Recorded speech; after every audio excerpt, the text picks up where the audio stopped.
जो नीट की एग्जामिनेशन दे चुका है वो इस वीडियो से एग्री जरूर करेगा कि ये कुछ ऐसे चैप्टर्स होते हैं जो सच में इंपॉर्टेंट है।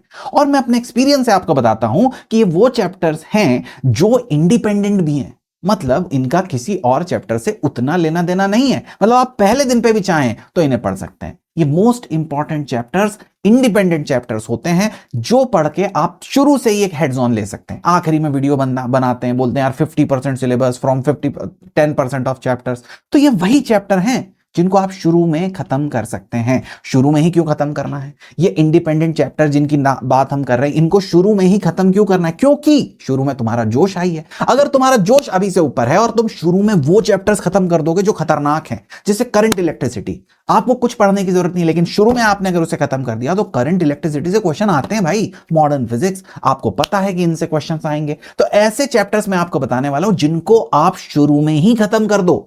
क्लियर है? ये इंडिपेंडेंट है, अगर ये आपके मिस भी हो जाते हैं तो आपको दिक्कत नहीं होगी। क्या फायदा होता है इंडिपेंडेंट चैप्टर्स का? तो सबसे पहली बात, बैकलॉग नहीं बनने देते। जैसे आपने मैकेनिक्स का एक चैप्टर छोड़ा, समझना मेरी बात, आपने अगर मैकेनिक्स का एक चैप्टर छोड़ दिया, let's suppose Newton's laws of motion in straight line छोड़ा, तो मोशन इन प्लेन नहीं समझ में आएगा। समझ रहे हो? न्यूटन्स लॉज ऑफ मोशन में भी दिक्कत आ सकती है। Newton's laws of motion, friction पढ़ रहे हैं, बीच में फ्रिक्शन छोड़ दिया, वर्क पावर में दिक्कत आएगी।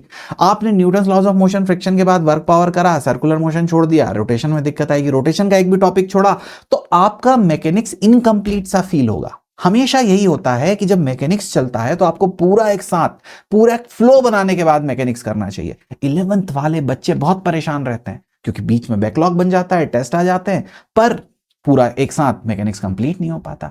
इलेक्ट्रोडायनामिक्स, मैग्नेटिज्म के साथ भी यही है, एक ही फ्लो में शुरू होना चाहिए। तो शुरू में जब हमारे पास थोड़े डिस्टर्बेंसेस रहते हैं, काउंसलिंग चल रही होती है, तो कौन से चैप्टर से शुरू करना चाहिए? Independent chapters. मैं अपने बैचेस में ऐसे ही पढ़ाता हूं। तो कौन कौन से इंडिपेंडेंट चैप्टर हैं? सबसे पहले सारे इंडिपेंडेंट चैप्टर मतलब आपके लिए बहुत इंपॉर्टेंट भी हैं।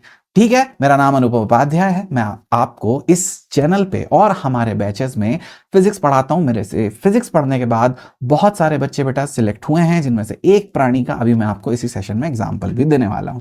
उस एग्जाम्पल को भी देखिएगा। वो प्राणी ने साल भर क्लासरूम से पढ़ाई करी है, कहीं भी इधर उधर का प्राणी नहीं है। आप किसी भी बच्चे से पूछ सकते हैं, वो साल भर क्लासरूम में ही था और जो मैं आपको रास्ता बता रहा हूं वही रास्ते पे वो चला था। ठीक है, सबसे पहले हम बात करते हैं कि पहला सबसे ज्यादा इंडिपेंडेंट चैप्टर कौन है। तो उसका नाम है भाई साहब current electricity. Current electricity is one of the most important chapter, पूरे फिजिक्स का सबसे ज्यादा इंपॉर्टेंट चैप्टर है। अगर आप ये पढ़ रहे हैं आपको नहीं दिक्कत होगी, तो आप शुरू में इस करंट इलेक्ट्रिसिटी वाले चैप्टर से स्टार्ट कर सकते हैं। ठीक है, आपके बैचेस में अगर ये पढ़ाया जा रहा है बहुत अच्छी बात है। अगर आपके बैचेस में कोई और चैप्टर पढ़ाए जा रहे हैं कोई बात नहीं, अगर आप इंडिपेंडेंट पढ़ाई कर रहे हैं तो इससे शुरू कर सकते हैं। और कौन सा चैप्टर? तो आप देखेंगे यूनिट्स एंड मेजरमेंट। जनरली इसी से शुरू होता है, लेकिन units and measurement with instrument पूरा की पूरा चैप्टर इंडिपेंडेंट है, आप कभी भी कहीं भी पढ़ सकते हो। और मैं एक और बात सजेस्ट करूंगा एक्सपीरियंस वाली, आपको यूनिट्स एंड मेजरमेंट 2 बार पढ़ना चाहिए।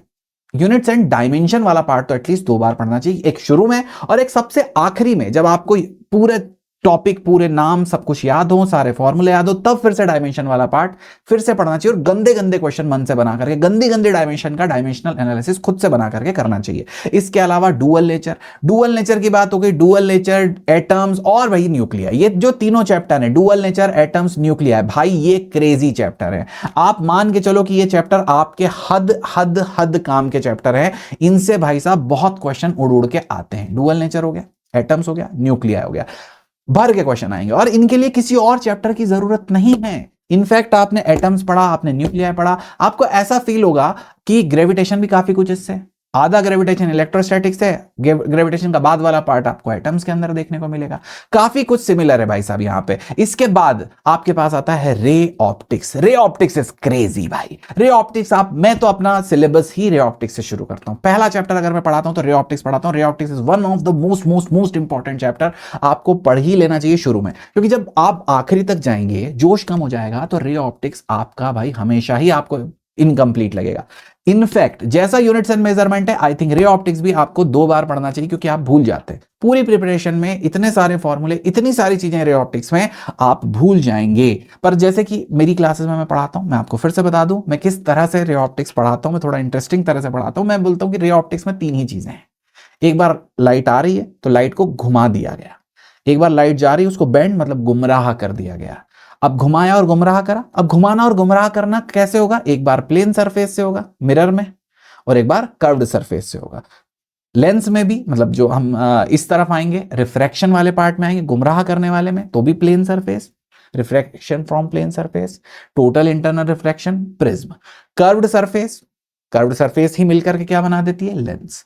सिर्फ ये चार चीजें हैं, घुमाना, गुमराह करना, प्लेन सरफेस से कर्व सरफेस से, प्लेन सरफेस से कर्व सरफेस से, दैट्स इट। आखिरी में ऑप्टिकल इंस्ट्रूमेंट। इतना सा रे ऑप्टिक्स है, फ्लो आपके दिमाग में सेट होना चाहिए। जो मुझसे पढ़े हैं उनको पता चल जाएगा कि भाई क्रेजी कर दिया। सेमीकंडक्टर भी बहुत सारे किसी दूसरे चैप्टर से रिलेटेड नहीं है। जितना भी इंपॉर्टेंट पार्ट क्वेश्चंस आते हैं आप सेमीकंडक्टर स्टैंड अलोन तरह से कंप्लीट कर सकते हैं। Semiconductor is one of the most beautiful chapter भाई साहब, जो आपको कर लेना चाहिए इंडिपेंडेंटली। इसके अलावा भी कुछ ऐसे चैप्टर है जो आप चाहें, आपका जोश बताए तो आप कर सकते हैं, जो कि बाद में आते हैं और आपका नुकसान होता है उनमें।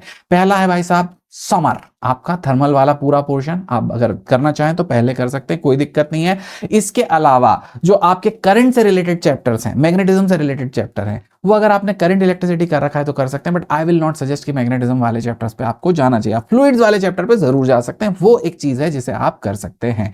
ठीक है, ये वो प्राणी हैं जिन्होंने यही पैटर्न फॉलो करा था। हमने क्लासेस में पहले ही ये इंपॉर्टेंट चैप्टर्स कंप्लीट कर लिए थे। भाई ने 648 मार्क्स पूरे कंप्लीट करे हैं। ये रेगुलर रोज क्लास में आकर के पढ़ाई करी है और इस प्राणी ने शिद्दत से मेहनत करी है। सारी सीरीज जहां पे मैं क्वेश्चन प्रैक्टिस करवाता था, सब कुछ इसने हमारे साथ बैठ करके दिन रात बैठ करके पढ़ाई करी है। अगर आप भी इनरोल करना चाहते हैं, मेरे मेंटरशिप, मेरे गाइडेंस में पढ़ाई करना चाहते हैं, जैसा मैं बताता हूं वैसा पढ़ाई करना चाहते हैं, तो you can enrol in our batches. मैं आपको स्पेशल ग्रुप्स में ऐड करूंगा, आपको स्पेशल मटेरियल प्रोवाइड करूंगा, हर एक चीज आपको प्रोवाइड होने वाली है। ऐसे ग्रुप्स होने वाले हैं जिसपे आपसे दिन रात बातचीत होने वाली है, और ये सारी चीज आपको मिलने वाली है 4499 में, just by using code ANUP। आपको बेटा सिर्फ ANUP कोड जो यहां पे लिखा हुआ है ये यूज करना है। लिंक डिस्क्रिप्शन में मिल जाएगी, उसी से आप एनरोल कर सकते हैं। आप ये सारी चीजें मेरे गाइडेंस के अंदर करना चाहते हैं। बहुत सारे सिलेक्शन बेटा अनअकैडमी से, वो तो मैंने जस्ट एक एग्जांपल दिया था, ऐसे बहुत सारे सिलेक्शन अनअकैडमी के इसी बैच, इसी पैटर्न से पढ़ने से होते हैं। बैचेस में भी 3 ऑप्शन है। 4499 में आपको सिर्फ ऑनलाइन वाला सब कुछ मिलेगा। 10999 में आपको ऑफलाइन बुक डिलीवर होंगी और 1-on-1 मेंटरशिप मिलेगी। मेरी मेंटरशिप चाहिए तो ANUP कोड यूज करना होगा। आइकॉनिक प्रो में आपके साथ क्या होता है, मेरी मेंटरशिप मिलेगी, लेकिन आपको बेटा अनअकैडमी के जो CBT टेस्ट हैं, जैसे अगले साल का माहौल चल रहा है कि CBT टेस्ट होने वाला है, तो CBT का टेस्ट भी फ्री मिलेगा। अगर आप इनके साथ जाना चाहते हैं तो CBT टेस्ट के लिए थोड़ा एक्स्ट्रा पैसा देना पड़ता है, जैसे प्लस में 4999 देना पड़ता है। 10,000 वाला आइकॉनिक बैच ले रहे हैं आप तो उसमें 2999 देना पड़ता है, लेकिन आइकॉनिक प्रो आप ले रहे हैं तो वो फ्री मिलता है। और भी बहुत सारी चीजें हैं जो MBBS के AIR 1 वगैरह हैं, वो आपकी मेंटरशिप करेंगे आइकॉनिक प्रो में, तो काफी सारे फीचर वहां पर हैं।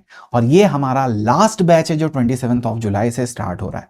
बेस्ट टीम है भाई साहब, क्रेजी केमिस्ट्री है, क्रेजी फिजिक्स है, आप तो जानते ही हैं। फिजिक्स और बायो के लिए the seep ma'am, everyone is going to like put भाई 100% ताकि आप सिलेक्ट हो। हमारा एक ही उद्देश्य रहता है कि आपके साथ मिलके विक्ट्री सेलिब्रेशन में सेलिब्रेशन कर पाए, आपके साथ वो डांस कर पाए, आपको भैया वो स्टेथोस्कोप व्हाइट कोट हम पहना पाए, आपके पेरेंट्स के सामने आपको डॉक्टर बनते हुए उस व्हाइट एप्रन को पहने हुए देखें। बस दैट्स इट बेटा। आई होप आप लोग भी इस मिशन के साथ अलाइन होंगे। आई होप आप भी चाहेंगे कि आपके लिए कोई इंसान इतनी पागलपन से मेहनत करे। ये सारे सेशन बेटा साल भर होते हैं, जितनी चीजें बता रहा हूं ये इस तरह के सेशन साल भर होते हैं, बहुत सारी प्रैक्टिस होती है। और ये सारे इंपॉर्टेंट चैप्टर जो मैं आपको बता रहा हूं ये मैं पहले ही अपने बैच के फ्लो में करवा देता हूं। तो if you want to enrol in, link is in the description. Comment करिए, कोई और भी चीज की जरूरत है तो जरूर बताइएगा। दिस इज मी चीकू भैया, signing off, bye bye, good night, Tata.